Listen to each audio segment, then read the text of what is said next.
Hello friends, அஸ்ஸலாமு அலைக்கும்.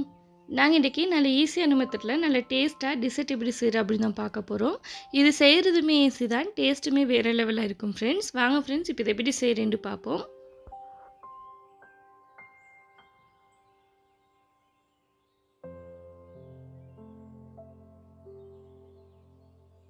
நான் இந்த டிசர்ட் செய்கிறதுக்கு வேமிசலி எடுத்திக்கிறேன். இது வந்து ஃப்ரைட் வேமிசலி தான் எடுத்திக்கிறேன். நீங்கள் ஃப்ரைட் இல்லாமல் சும்மா நார்மல் வேமிசலி எடுத்தாலுமே பிரச்சனை இல்லை. இதை நல்லா ரோஸ்ட் பண்ணி எடுத்துக்கணும்.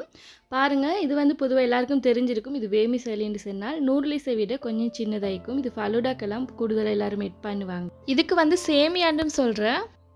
இந்த வேமிசலி பொதுவாக நீட்டமாக தான் வந்திருக்கும். இது இந்த பெக்கெட்டில் இருந்த மாதிரியே கொஞ்சம் நல்ல தூளாகியே இருக்குது. இதை வந்து நீங்கள் இந்த மாதிரி தான் இந்த பெக்கெட்டில் உங்களுக்கு பார்க்குறது மாதிரியே இந்த மாதிரி நல்லா தூளாக்கி எடுத்துக்கோங்க. இது இந்த மாதிரி தூளாக்கி எடுத்தால்தான் இது வந்து வறுக்க கொலைக்கும் நல்ல கிறிஸ்பியாக வறுபட்டு வரும்.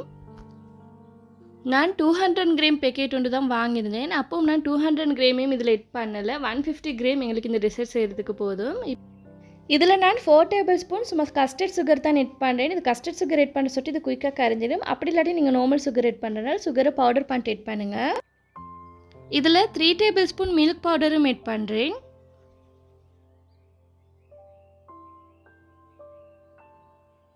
பட்டர் இல்லாட்டி கீ எட் பண்ணிடும். நான் இதில் பட்டர் தான் எட் பண்ணியிருந்தேன். பட்டர் வந்து 3 டேபிள் ஸ்பூனை இந்த மாதிரி கொஞ்சம் மெல்ட் பண்ணிவிட்டு இதில் எட் பண்ணிவிட்டு இப்போ இதை நல்லா வறுத்து எடுத்துக்கணும். இது ஏற்கனவே ஃப்ரை பண்ணி வந்திக்கிற சொட்டி எனக்கு இது ஒரு 10 மினிட்ஸ் இதை வறுத்து எடுத்தாலுமே போதும். நீங்கள் இது ஃப்ரை பண்ணாத வெர்மிசலி சும்மா நார்மல் வெர்மிசலி நீங்கள் வாங்கியிருந்தீங்கன்னா ஒரு 20 மினிட்ஸ் வரைக்கும் இது நல்லா கிறிஸ்பி ஆகிறதுக்கு இதை நல்லா வறுத்து எடுத்துக்கோங்க.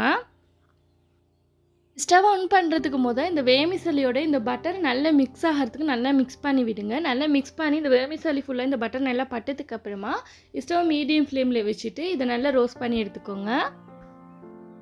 ஒரு தடவையாலும் கட்டாயம் நீங்கள் ட்ரை பண்ணி பாருங்கள் ஃப்ரெண்ட்ஸ். இந்த டெசர்ட் பார்க்குறதுக்கு டிஃப்ரெண்ட்டாகவும் இருக்கும், ரிச்சாகவும் இருக்கும், நல்ல டேஸ்ட்டாகவும் இருக்கும். நீங்கள் இன்றைய தான் இந்த ரெசிபி ஃபஸ்ட் டைம் பார்க்குறேன்டா ப்ளீஸ் ஃப்ரெண்ட்ஸ் நீங்கள் சப்ஸ்கிரைப் பண்ணிட்டு சைடில் இருக்கிற பெல் ஐக்கானையும் ப்ரெஸ் பண்ணிட்டு அதில் ஆல் அப்படின்ற ஆப்ஷனையும் ப்ரெஸ் பண்ணிவிடுங்க. அப்போ தான் நான் ஷேர் பண்ணுற எல்லா ரெசிபியும் உங்களுக்கு நோட்டிஃபிகேஷனில் ஃபஸ்ட்டில் வந்து காட்டும்.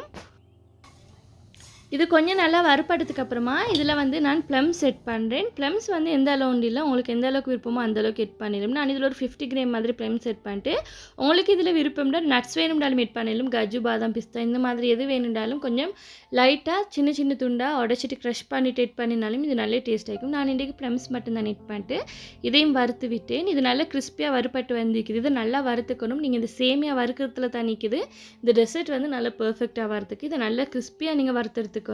இதை நீங்கள் செக் பண்ணி பாருங்கள் வறுப்பட்டிக்குதாண்டு. ஃபஸ்ட்டுக்கு கையில் உடச்சி பார்க்க கொலைக்க வேலைங்க. இதில் அந்த பச்சை கடிப்படாமைக்கு நல்லா கிறிஸ்பியாக இருக்கும். அப்படி இருந்துச்சுன்னா இது நல்லா வறுப்பட்டிக்கிறேன் அர்த்தம். இப்போ இது நல்லா எனக்கு வறுப்பட்டு வந்துக்குது. இது அப்படியே வேறு எடுக்கிறேன். நான் சேமியாவில் வந்து அரவாசை வந்து நான் இந்த ட்ரேயில் எட் பண்ணுறேன். எட் பண்ணிவிட்டு இந்த மாதிரி நல்லா ப்ரெஸ் பண்ணி விட்டுக்கிறேன். மற்றது வந்து இதுக்கு மேலே வந்து நாங்கள் ஒரு க்ரீம் வந்து செஞ்சு போடணும். க்ரீம் செஞ்சு போட்டதுக்கப்புறமா க்ரீமுக்கு மேலேயும் நாங்கள் மறுபடியும் இதில் சேமியா எட் பண்ணணும். அதை சுட்டி இந்த சேமியாவில் வந்து ஹாஃபை வந்து ஃபஸ்ட்டுக்கு எட் பண்ணிவிட்டு அடுத்த மற்ற ஹாஃபை வந்து க்ரீமுக்கு மேலே எட் பண்ணுறதுக்காக வேண்டி அதை வேறு எடுத்து வச்சுக்கோங்க. நீ சேமியா எட் பண்ண கொலைக்கு நல்லா சூட்டோடைய இதில் எட் பண்ணுங்கள். அப்போ தான் உங்களுக்கு இது ப்ரெஸ் பண்ணி விட கொலைக்கு இது நல்ல ஷேப்பாக வரும். இந்த ரெசிட்டை நான் இன்றைக்கி கஸ்டர்ட் ஃப்ளேவரில் செய்ய போகிறேன். அதுக்கு இதில் கஸ்டர்ட் பவுடர் 5 டேபிள் ஸ்பூன் எட் பண்ணுறேன். உங்களுக்கு வேறு என்ன ஃப்ளேவரில் வேணும்னாலும் இதை செய்யலாம். அப்படி செய்கிறனால நீங்கள் கார்ன்ஃப்ளவர் 5 டேபிள் ஸ்பூன் எட் பண்ணிட்டு உங்களுக்கு விருப்பமான எசன்ஸில் வந்து கொஞ்சமாக எட் பண்ணுங்கள். இப்போ இதில் வந்து ஒரு 1/2 கப் வாட்டர் எட் பண்ணிட்டு இதை நல்லா கரைச்சி விடுறேன்.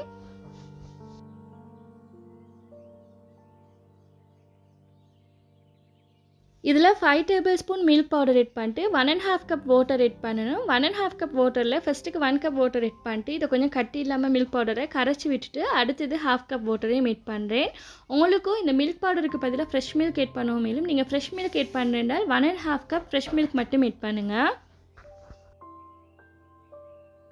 நான் இதில் ஸ்வீட்டுக்காக வேண்டி மில்க் மேட் தான் எட் பண்ணுறேன். உங்களுக்கு மில்க் மேட்டுக்கு பதிலாக சுகர் எட் பண்ணுவோம். மேலும் நீங்கள் சுகர் எட் பண்ணுறதுனால மில்க் பவுடர் எட் பண்ணி சுகர் எட் பண்ணுறதுனால மில்க் பவுடரை கொஞ்சம் கூடுதலாக எட் பண்ணுங்கள். அப்போ தான் இதில் மில்க் டேஸ்ட் இருக்கும். நான் மில்க் மேட் எட் பண்ணுற சுட்டி தான் மில்க் பவுடரை கொஞ்சம் குறைவாக எட் பண்ணிவிட்டு மில்க் மேட் வந்து 1/2 கப் அளவுக்கு நான் இதில் எட் பண்ணிக்கிறேன். இதில் 1 பிஞ்ச் அளவுக்கு சால்ட் எட் பண்ணிட்டு ஏற்கனவே கரைச்சி வச்சுருந்தேன் இந்த கஸ்டர்டையும் வந்து இதில் எட் பண்ணுறேன்.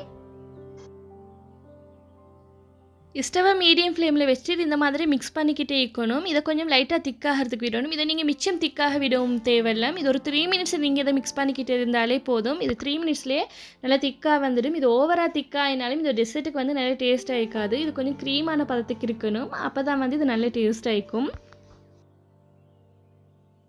பாருங்கள், இது 3 மினிட்ஸ் தான் வச்சுருந்தேன். இது சரியான பதத்துக்கு திக்காகி வந்திக்குது. ஃபஸ்ட்டுக்கு இது இருந்த மாதிரி கொஞ்சம் லூஸாக தான் இருக்கும். இதை அப்படியே நாங்கள் ட்ரேல எட் பண்ணதுக்கப்புறமா இது இன்னும் கொஞ்சம் நல்லா திக்காகிடும். இது அப்படியே வேறே எடுத்துகிட்டு இப்போ ஏற்கனவே இந்த சேமியா போட்டு வச்சுருந்த ட்ரேல இதை எட் பண்ணுறேன்.